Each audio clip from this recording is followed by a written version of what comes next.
Thank you. Thank you very much, everybody. Thank you very much. This morning we woke up to more sobering news about the state of our economy. The 240,000 jobs lost in October marks the 10th consecutive month that our economy has shed jobs. In total, we've lost nearly 1.2 million jobs this year, and more than 10 million Americans are now unemployed. Tens of millions of families are struggling to figure out how to pay the bills and stay in their homes. Their stories are an urgent reminder that we are facing the greatest economic challenge of our lifetime, and we're going to have to act swiftly to resolve it. Now, the United States has only one government and one president at a time. And until January 20th of next year, that government is the current administration. I've spoken to President Bush. I appreciate his commitment to ensuring that his economic policy team keeps us fully informed as developments unfold. And I'm also thankful for his invitation to the White House. Immediately after I become president, I'm going to confront this economic crisis head on by taking all necessary steps to ease the credit crisis, help hardworking families, and restore growth and prosperity. This morning, I met with members of my Transition Economic Advisory Board, who are standing behind me alongside my Vice President-elect Joe Biden.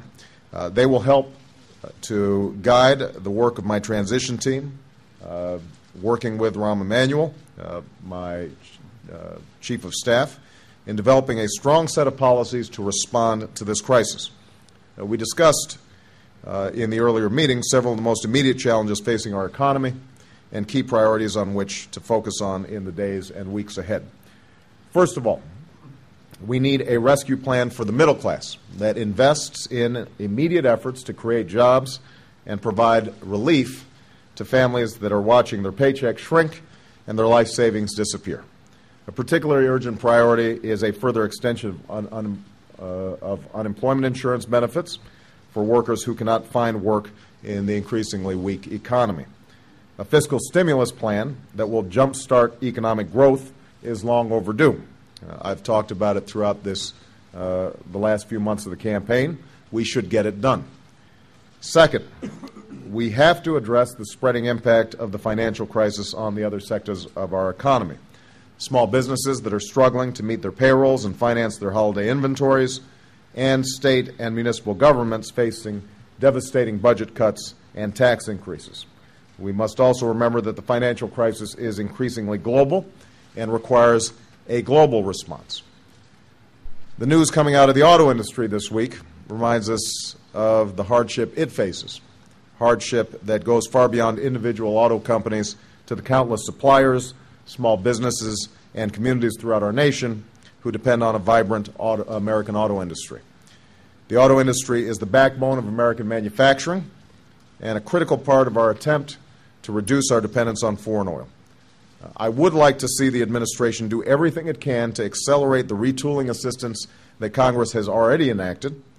In addition, I've made it a high priority for my transition team to work on additional policy options to help the auto industry adjust, weather the financial crisis, and succeed in producing fuel-efficient cars here in the United States of America. And I was glad to be joined today by Governor Jennifer Granholm, who obviously has great knowledge and great interest on this issue. I've asked my team to explore what we can do under current law and whether additional legislation will be needed for this purpose. Third, we will review the implementation of this administration's financial program to ensure that the government's efforts are achieving their central goal of stabilizing financial markets while protecting taxpayers, helping homeowners, and not unduly rewarding the management of financial firms that are receiving government assistance. It is absolutely critical that the Treasury work closely with the FDIC, HUD, and other government agencies to use the substantial authority that they already have to help families avoid foreclosure and stay in their homes. Finally, as we monitor and address these immediate economic challenges, we will be moving forward in laying out a set of policies that will grow our middle class and strengthen our economy in the long term. We cannot afford to wait on moving forward on the key priorities that I identified during the campaign, including clean energy, health care, education, and tax relief for middle-class families. My transition team will be working on each of these priorities in the weeks ahead, and I intend to reconvene this advisory board to discuss the best ideas for responding to these immediate problems. Let me close by saying this. I do not underestimate the enormity of the task that lies ahead. We have taken some major action to date, and we will need further action during this transition and subsequent months. Some of the choices that we make are going to be difficult. And I have said before, and I will repeat again, it is not going to be quick, and it is not going to be easy for us to dig ourselves out of the hole that we are in. But America is a strong and resilient country, and I know we will succeed if we put aside partisanship and politics and work together as one nation. That's what I intend to do. With that, let me open it up for some questions, and I'm going to start right here with you, Nedra. Thank you, Mr. President-elect. I wonder what you think any president can accomplish during their first 100 days in office to turn the economy around. How far can you go, and what will be your priorities on day one? Well, I think that a new president can do an enormous amount to restore confidence, to move an agenda forward that speaks to the needs of the economy and the needs of middle-class families all across the country. I've outlined during the course of the campaign some critical issues that I intend to work on. We have a current financial crisis that is spilling out into the rest of the economy, and we have taken some action so far. More action is undoubtedly going to be needed. My transition team is going to be monitoring very closely what happens over the course of the next several months.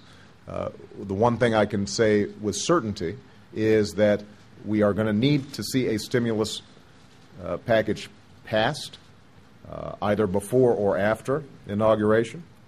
We are going to have to focus on jobs because the hemorrhaging of jobs has an impact, obviously, on consumer confidence and the ability of people to buy goods and services, and can have enormous spillover effects.